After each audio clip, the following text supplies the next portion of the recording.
Hi, welcome to Why the Book Wins. My name is Laura and today's video is just kind of a fun one. I saw this on Merphy Napier's channel where she read 1-star reviews for her favorite books of 2022 and just reacted to reviews of people who hated the books that she loved. And so I thought it was fun and entertaining and I decided to do it myself and let's see how it goes. And if you want to see my video for the best books I read in 2021, did I say 22 earlier? 21. So if you want to watch that video, I will link to it above or this way, whichever way. And also I have not read any of these reviews ahead of time. So what you're seeing will be my first reactions and yeah, not quite sure what we'll be getting into here, but let's find out what people have to say. So I'm going to start out with Another Night in Suck City, which is one of my favorite memoirs I have ever read. And let's see why people didn't like it. If Chuck Palahniuk wrote Catcher in the Rye, this would be the result. I don't know. I'm not a huge fan of Catcher in the Rye. Having said that, I haven't read it since high school, but yeah, I don't know. I don't feel like that's a terrible comparison, but Nick Flynn does a great job at piecing together this personal narrative with a ton of semi-historical and personal moving parts. Overall, though, I felt this entire book is misery for tourists, people in the world that have never had to deal with substance abuse and or violence in their family may be enthralled by the drama displayed here. But if you've lived through any of this, it just feels somewhat exploitative of horrible circumstances that have no business being placed on a pedestal if I had to choose. I'd rather read a book that deals more with facts and data in regards to these issues than this brash book. Highly disagree. One of the reasons I love this book is that Nick Flynn describes these difficult things that he's dealt with in his life, with his family, and with himself. But he does it in such a personal way that makes you feel it. And it does not feel exploitive. And I have been in some, not all of those situations, but there were certain things I could relate to. And so, yeah, and I loved it. So this isn't just, what did they say? Misery for tourists. I don't think that's true. Yeah, there's a lot of hard things that happen in the book, but I don't think he does it just in an exploitive way. And it's not, like trauma porn or whatever. It's not that at all.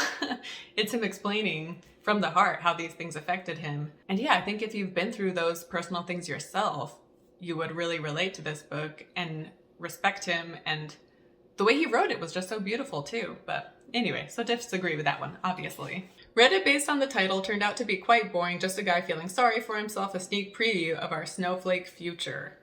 Okay, so for one, this guy, he wrote this book in 2000, so he's in his 50s now, so, you can't consider him part of the snowflake generation or whatever, and he's not feeling sorry for himself because he doesn't make excuses for himself, yeah, anyway.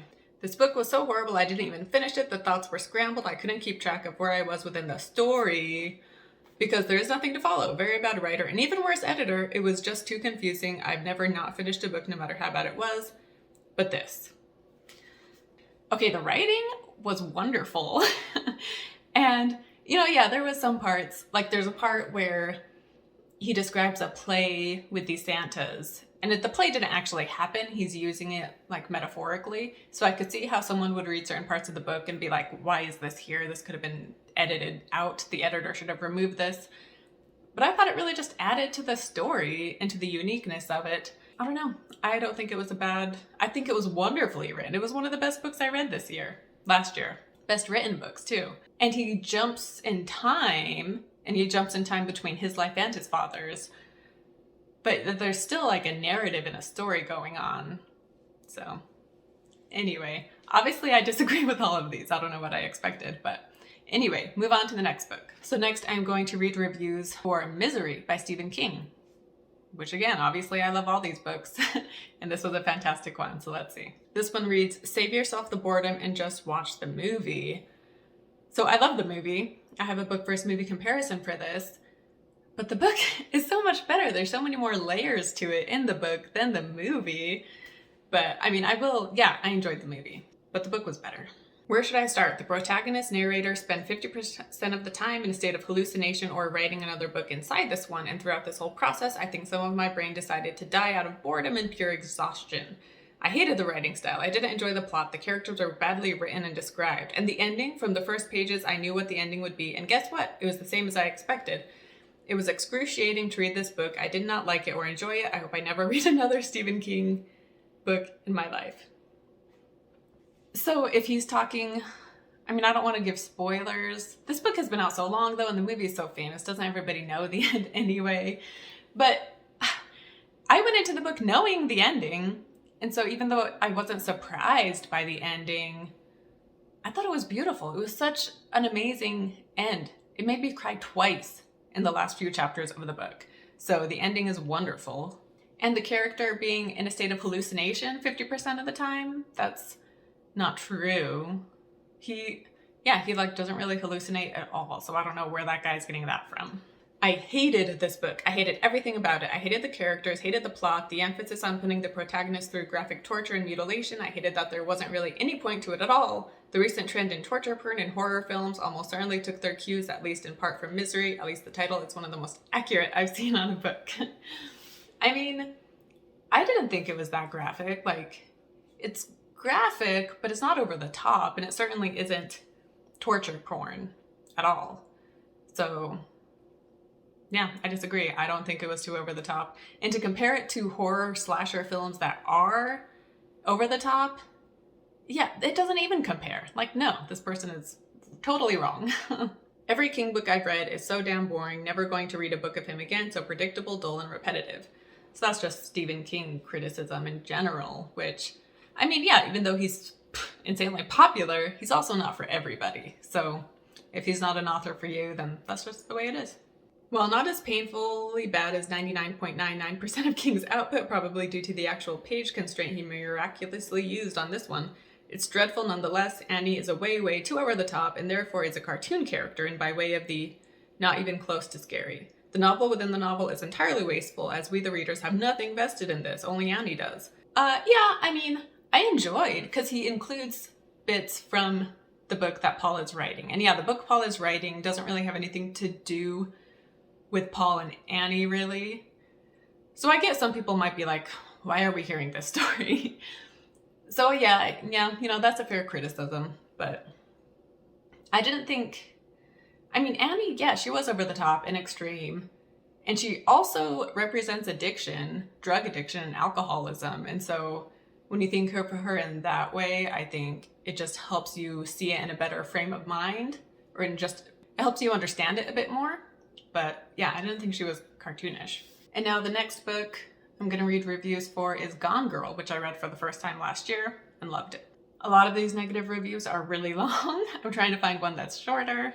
I'm giving up on this book. I've been plodding along, waiting for some miraculous change from me, but it has not happened. Of interest, I discussed this with a librarian who said she hated it. She told me that people either loved it or adamantly disliked it. I do not like this writer's style. The language seems inane to me at times, actually without any attraction. I could not have tolerated the characters if drawn with more interest, but I did not. I'm abandoning this book. And yeah, I've talked about this, but in Gone Girl, there weren't really any characters you root for. But I don't know, I don't mind that as long as the characters are interesting and intriguing enough. Clearly she didn't find them interesting and intriguing, but yeah, I did. And the writing, yeah, I really enjoyed it. Obviously, it wasn't like I wasn't on the edge of my seat, but I was definitely like engrossed in the story, you know? Anyway, a lot of reviews for Gone Girl are super long and or have spoilers, so that's the only one I'll be reading for Gone Girl. Next up, I talked about the Southern Reach trilogy last year. For this one, I'm probably just going to look up reviews for Annihilation, which is the first book in the series. So this first one, if you follow With Cindy, who she has an amazing channel, her rating popped up and she gave this 2 stars. She said, this felt like it should have been a short story, but the author added a bunch of padded stream of consciousness writing to turn it into a novel. Yet somehow it still ended up being inconclusive and overly cryptic. The concept was interesting, but I found the execution to be very sluggish and boring with no emotional impact. Not my type of book. And Annihilation is pretty short, but I was totally engrossed, never bored. And yeah, it definitely can be cryptic and it doesn't give you all the answers. But it's the first book in a trilogy, so I think it's on purpose because he wants you to read the other 2 books, obviously. And no emotional impact. I disagree with this too, because The Biologist, one of my favorite things about it was just learning about her and her relationship with her husband. And I found that very interesting, like seeing into her as a person. So I love with Cindy's channel though. You should definitely check her out. Which she's like very popular on BookTube. So if you're watching my video, you've already heard of her, I'm sure. Oh dear. If I give you the synopsis of this book, it's going to sound so interesting. A biologist joins an expedition to a mysterious Area X to determine what happened to the missing previous expeditions and why those who do return are so changed. I mean, come on, that sounds good to you, right? Instead, it sounds like someone telling you this very long and very complicated dream they had, wherein they may have been on LSD or other hallucinogenic, and they think it's the most fascinating thing ever, but you just want them to get to the point because there has to be one, right? I mean, why else would this person be telling you about their dream unless it had some salient point? But no, like all dreams, they lose something in the retelling and are only interesting to the person that actually dreamed them. So this book is like someone you barely know coming up to you and explaining in great detail a dream they had last night. Snooze. Okay, that's a funny review and I enjoyed that. Yeah, I guess I can see where they're coming from, where it's just like somebody's hallucinogenic dream that they're telling you about. Yeah, obviously though, I did find it interesting and I read this book. It's short, but I read it in like a day or 2 days or something. It was pretty fast because it was just so compelling and intriguing and fascinating and weird and creepy, but that was a funny review. What a disappointment. It has so many wonderful reviews. Unfortunately, this one did not work for me. This book is so flat. It is small, but the narrative is too slow and dry that it felt like there were over 1,000 pages too long. I felt absolutely nothing except that I really wanted to slap the protagonist very hard so she would wake up and tell the story in a different way and get to the point. I can agree with that to some extent, where yeah, she doesn't get to the point and she takes a long time and she isn't always telling the full truth and waits till later to reveal things, and so the unreliable narrator aspect to some extent. So I understand that one, but obviously there are things I didn't have a problem with. And then I think the last book I'll do for this video is Beloved by Toni Morrison. This is the worst book that I have ever read. It epitomizes what elite academics love about literature. It is dark and nasty, which to an academic means realistic. It is obscure and incoherent. To an academic, this means deep and profound. This is like the deliberately hideous painting that is called art by intellectuals. Common sense individuals question its merit and are told it is complex, beautiful, and beyond the untrained understanding and crass sensibilities of the uneducated. I disliked everything about this book. Its leftist message, disgusting characters, and grotesque writing style, a conglomeration of broken grammar rules, disorganized structure, and ungainly narrative. It is mired in filth with its references to bestiality, sexual assault, psychological torture, violence, and infanticide. Beloved is quintessential of the literature embraced by academics, which I think is morbid, uninspiring, and worthless. So to start saying that it had a leftist message, that does not apply at all. I think whether you're on the left or the right, this is a fantastic book, and it's about slavery. Whether you're on the left or the right now, slavery was terrible. Who's going to say otherwise? So this is not a leftist message. It's about the trauma of slavery, and also just trauma in general, but specifically slavery and the effect it had on the people who were slaves and on their, future generation. So not a leftist message at all. And then disorganized structure and ungainly narrative. Yeah, it's a disorganized structure and it can be hard to follow. So I agree with that. And it took me a little while. It took me like a chapter or two to really get in the feel, like get in the flow of it, because yeah, it's not, written in a straightforward way and we're bouncing around a lot. But I think that shows how talented Toni Morrison is that she was able to make a fantastic story. It could have been a mess, but it wasn't, at least not in my opinion. And saying it is mired with filth by all those things, it's like, yeah, all those things happen in this, but again, it's not done just it's not done just to get a reaction. It's not, like movies that use slasher movies that are all about the violence or something, like there's some upsetting things that happen, but again, it's a book about slavery. How could you not expect there to be some upsetting things happening in it? And it's also based on a true story. So this is something that a woman who had been a slave actually did. And so it's not like Toni Morrison just created this story in her head. She's basing it on fact about something that happened in the town she grew up in, that she read it in a newspaper article about, what had happened 100 years prior. But anyway, so it's not like she just made this up about something that could have happened. Like, this did happen. Slavery had this effect, and yeah. Anyway, DNF at 43%. I was unable to connect with the characters, or perhaps this was not the right time for reading such bleak books. That's fair enough. You need to be prepared for a book like this, so that's a fair review. So this person says, unfortunately, I just cannot get into this book. I tried reading as a class assignment and again on my own, but alas, it wasn't the writing style, which was a cute attempt for creativeness, but resulting in harming the progress of the story. Don't misunderstand me. I love being exposed to different styles, such as stream of consciousness, magical realism, or what have you, but I feel that this book fails miserably. I'm also not a fan of Morrison. I don't particularly care for her personal opinions, and I'm confused why this title is so revered. I wasn't entertained by it. I felt no remorse or sympathy for any characters, and I was just glad to be done with it. I rarely throw books into the recycling bin, but this was one of those that deserve to be tossed aside, in my opinion.